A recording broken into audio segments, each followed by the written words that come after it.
Welcome to the Positively No Gambling Podcast, the pro football show that is definitely not about betting. My name is Glenn Fraser. It is Monday, August 25th, and this is the 2025 team preview for the New York Jets.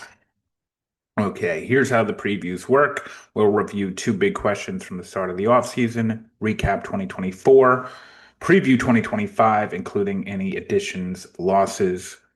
We'll preview the 25 schedule, look at some trends, stats, and early betting leans, conclude on those two big questions that we introduce, and then give out a prelim over under pick for the season win totals. The final pick will be part of the AFC and NFC previews that we post right before the season starts. So, with that, let's kick off the Jets. Two big questions, both revolve around the offense, and I believe were the same questions for the Giants, which are: did they improve the offense enough? Did they fix the QB situation that has doomed them year after year after year?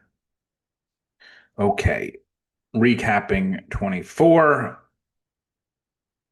big disappointment. One of the biggest disappointments in the NFL and one of the biggest shit shows in the NFL. They were 5-2, 5-12, good for third in the AFC, missed the playoffs, fired the coach, lost the quarterback, all that good stuff. Started off 2-1, and this was the bad loss against the Niners on Monday night, but then wins in Tennessee, win against New England. That was, in hindsight, two games that were absolutely always going to be wins for the Jets, given how those two teams performed.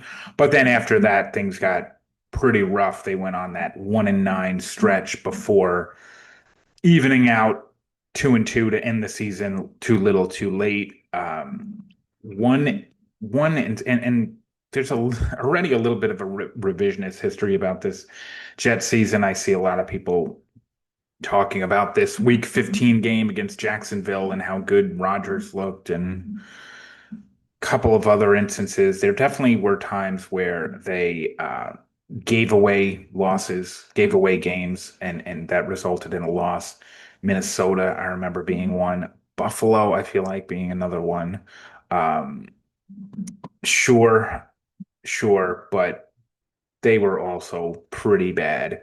1-6 against playoff teams, with the only win coming on, I think that was thanks Halloween night on a Thursday against the Texans. They were pretty banged up, if I remember correctly. Beyond that, they lost all their games against playoff teams. They had a pretty easy schedule and not a brutal schedule luck, so they didn't take advantage of a soft division and an easy schedule. They were 3-7 in one score games, and they underachieved a bit. We'll get to that in a second, but knew everything in New York. Huge disappointment. New coach, new quarterback, new GM. This is now the Aaron Glenn show. This is now the Justin Fields show. We'll see how that pans out. So, with that said, let's review the offense from 25. Obviously, they lost Rodgers, they lost Davante Adams, Tyron Smith, good tackle, retired. Morgan Moses, another tackle, went to New England. Tyler Conklin went to the Chargers. They added Fields in free agency. Armand Membu was their first round draft pick. Tyson Mason Taylor was their second round pick at tight end. They added Josh Reynolds, who was probably going to be their wide receiver 2 or 3, coming in from Jacksonville. Josh Myers, backup center from the Packers. Stone Smart, tight end from the Chargers. A couple of other backup rotational type wide receivers came in. Blue chips, Garrett Wilson, maybe that's a generous grade, but he's been damn good in the past, but now has what, his third or fourth starting quarterback.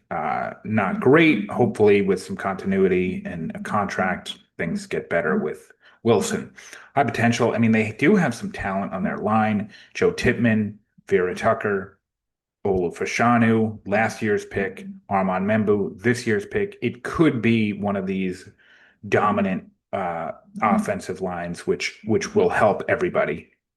The X factor and the make or break really is Fields. This is You would think Fields' his last chance, and if he breaks out and plays up to his sort of absolute ceiling and beyond it from what we've seen, maybe, sure, we've got a team here. Brees Hall's another real talented running back. I didn't exactly put him in the higher grades just because he hasn't really proven it, especially last season, but he's a talent. Braylon Allen, Isaiah Davis, a lot of these guys are come with good reputations and raw talent, and the expectation, at least talking about this in August, is that this is going to be a run-heavy team with Fields, with Hall, with Allen, and then hopefully with Garrett Wilson and Mason Taylor, you target them correctly in the right situations and really get the most out of your running game with a good offensive line. That's the thought. We'll see how they execute on it. Defense. What was a pretty damn good defense a couple of years ago really took a step back last year, and we'll get into maybe some of the reasons why, but let's talk through who they lost, who they gained. DJ Reed went to Detroit, one of their cornerbacks. Hassan Reddick, who was a talented edge, but they never really got much out of, went to Tampa. Jalen Mills, one of their safeties, is still a free agent. Javon Kinlaw went to the Commanders. Ashton Davis to Miami. CJ Mosley retired. So some movement, maybe that matters. In terms of who they added Andre Cisco, safety from Jacksonville, Brandon Stevens, a cornerback from Baltimore, Derek Nandi, a nose tackle from Kansas City. And then beyond that, they drafted and added some rotational guys on the defense. One that I'd like to point out is Azare Thomas, cornerback from FSU. They took him, I believe, in the third round. He's got some good upside. And if they nail that pick, when you combine that with Sauce Gardner and Quinnen Williams, who's already their blue chips, Quincy Williams, who is definite, and Will McDonald, who are definitely high potential, have that ability to level up. All of a sudden you're thinking, wow, this is a good looking defense on paper. And Jamian Sherwood was a key re-signing. He's a very talented inside linebacker. Um, sure, I definitely see that this could be a great Jets defense again. And they are really looking to return to form under the new leadership under Aaron Glenn. Schedule. Easy division, easy looking schedule. The schedule on the road is a lot tougher than it is at home, and some variability here. Like this could be a middle of the road difficulty schedule on the road, or it could be towards the back end of difficulty, which would be a disaster given how bad the Jets play on the road, given how bad Fields has played on the road in the past. They really need to win these home games if they want to have any hope. And just to point out, the first 6 weeks, this is a team that could absolutely have their season be over before their bye week, which is only after week 8. I mean, lot is being made of this Aaron Rodgers reunion week 1. That's not the ideal time to play the Steelers, but it is at home. Week 2 against Buffalo is going to be a disaster. Weeks 3 and 4, you're in Tampa and Miami in September. Those are going to be miserably hot, and they don't travel well. They never play well in Miami. That could be 0 and 4, honestly. Dallas is never an easy team to play. Denver beat the Jets last year. That's going to be tough. Now, these games, 5 of the first 7 are at home. That's better than having those being on the road, but this really could be rough, and you could be looking at a lost season very early with New York. Some of the advanced stuff, nothing really jumps out.